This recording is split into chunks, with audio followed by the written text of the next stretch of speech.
Sous les dorures du palais de l'Élysée, les vols ont duré plusieurs mois et le butin est pour le moins inhabituel. Des tasses, soucoupes ou assiettes en porcelaine comme celle-ci, dressées lors des grands dîners d'État. Préjudice, plusieurs dizaines de milliers d'euros. Le voleur connaissait bien ces pièces précieuses puisque Thomas M. était le maître d'hôtel argentier du palais présidentiel depuis 5 ans.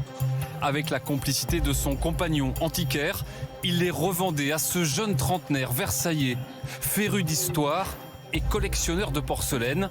Poursuivi pour recel de vol, il a reconnu les faits. Je crois qu'il a été sans doute dépassé par sa passion. Il est tombé dans une sorte d'engrenage. Il a d'ailleurs pu dire à l'occasion de sa garde à vue qu'il était soulagé que finalement tout cela s'arrête parce qu'il commençait à être totalement dépassé.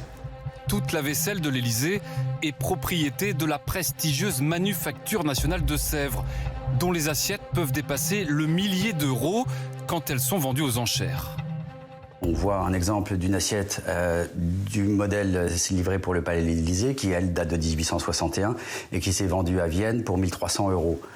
Celles déposées sur la table présidentielle sont toutes estampillées Palais de l'Élysée, facilement reconnaissables et impossibles à écouler sur le marché officiel. C'est effectivement choquant parce que c'est notre patrimoine commun. De la même manière que nous avons tous été choqués après le vol des bijoux au Louvre, c'est stupide parce que ces objets sont invendables.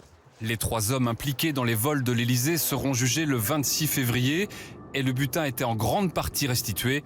Ironie de l'histoire, le receleur était aussi gardien au musée du Louvre. La justice lui a interdit d'y retravailler.